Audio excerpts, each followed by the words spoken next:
Hi, we're using 277. Just came out yesterday, I think, and I had some ideas and some things that I wanted to show you. I'm going to go make them into two different videos. This one is going to be about actually using a feature that's in the texture paint to actually bring in multiple images, and it's pretty cool. So it's based on the video I had before about I'd made the one where I'd made the brush change with the timeline playing. So we're going to do something kind of like that. I'm in my own setup. The toolbar over here is on the right instead of on the left. I'm using a custom toolbar add-on that we're working on. Spiro 4D has been working really hard on getting the UI working.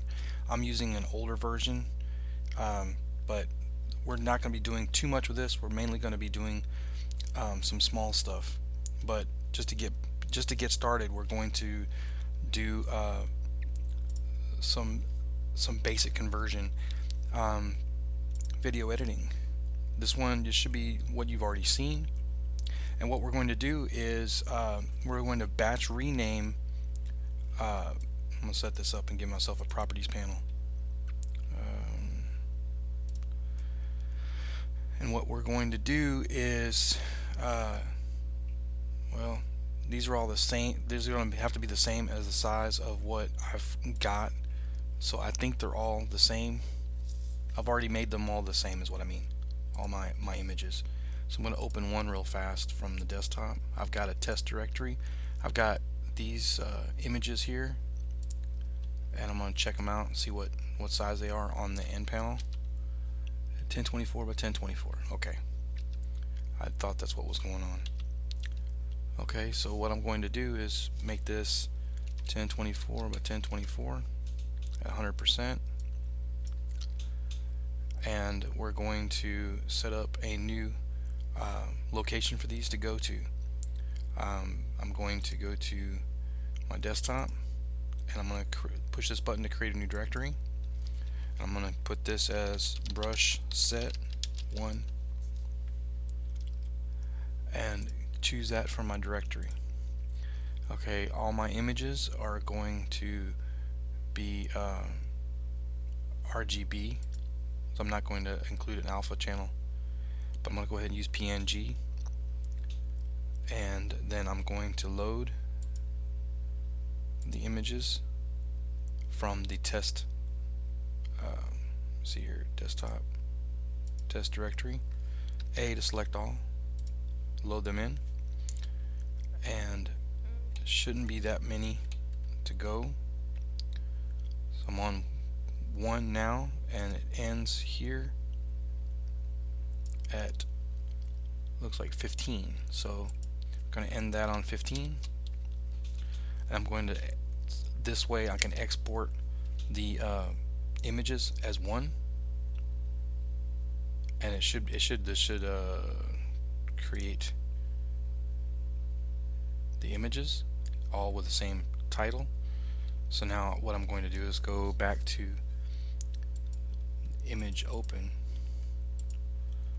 and go to the, we said it was the brush set 1, and these images are all in just numbers. There's no name or anything, just numbered, and that's fine. That's actually the way we want it. Now we're going to go to what I use as the paint and plane, which is just your 3D view from top view. I'm going to create a canvas, which you can do that with an import image plane, but it's just a lot more steps. Desktop, I'm going to see if I've got anything. Let me go ahead and just use this image I've got, and we're going to cover it up. I'm going to make it shadeless so I can paint on it and run through the camera so I can see it. I'm going to go ahead and give myself a timeline down here. Go ahead and split the window, change that to a timeline. There we go. And this should help out a little bit. It's also created the range where it's actually the number of pictures we have, so that's pretty cool. I wasn't actually thinking about it, but it's cool.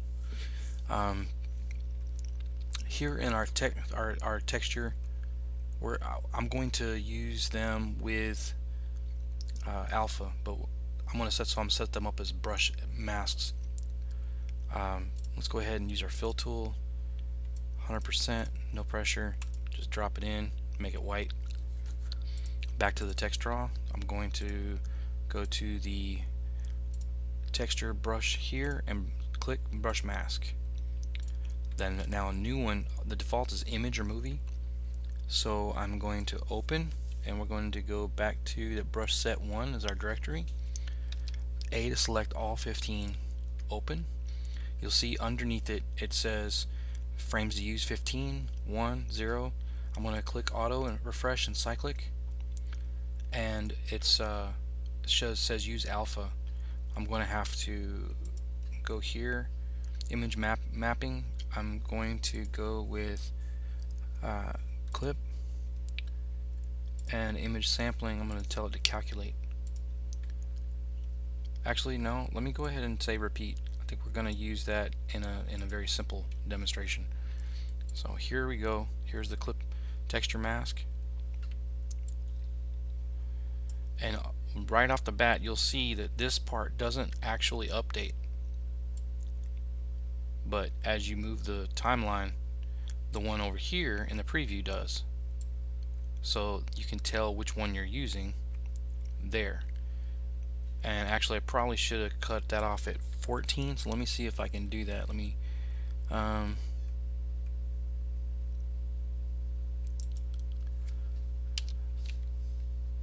13. Let me see here.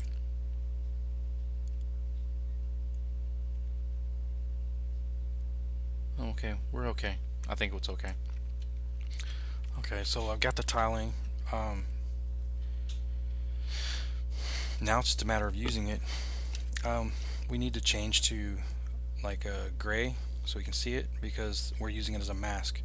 The black area is going to be invisible, so the white area that's showing in the image is going to come out. So I'm going to increase my size. Oh yeah, I prefer to go with like a 1.2 just from practice. I like the way it works. So just make sure this is on mix, strength, tiled, stroke. Okay, I think I need to make it darker. Let's go ahead and get in there like that. Oh, I'm gonna go ahead and turn off strength. Just leave it at 100% so I can just demonstrate. I don't want to have to worry about changing it. Okay, so if I change the size, we actually change the size of that, and that's fine. Go ahead and clean up, get back in. So you can see that we're dealing with, whoa. You see that we're dealing with, for the most part, if we don't overlap, or if we're actually overlapping only on a single stroke, we don't have any kind of shadow like it's multiplying there. But I was talking about changing. We're sitting there using the same one. So let me go ahead and arrow over, and arrow over, arrow over, and over, and over, and over, and over.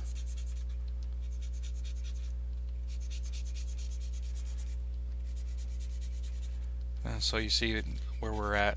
We're just coming back around until we get to that first one. So that's pretty simple, and the applications are, that you can. There's all kinds of ways you can do this. You can have it tiled. You can use stencil, but I'm not sure about the placement of the stencil, because I can't seem to get it to work for me right here. I'd have to move around, and the regular the texture mask is one way of doing it, but you can also use it as the same deal here. We can go with stencil here, and then let me go ahead and turn the option up, texture alpha. There you go, so you can see it. So that's how big it is right there, stenciling. and that's what your result is. So let me go ahead and get the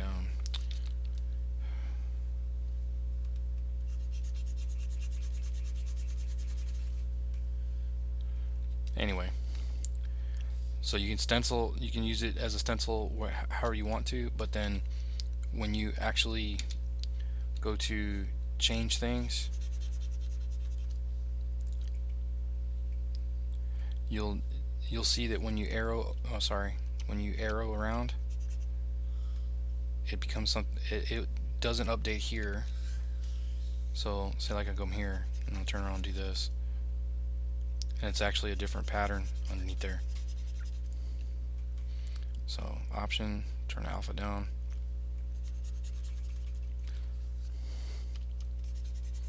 See, and then get a different one, something totally different, totally different.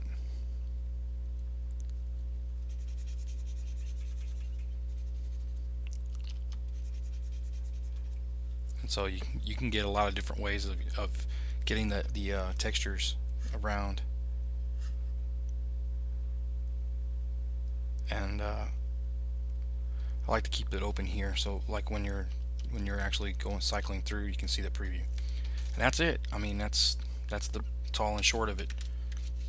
All right, thanks.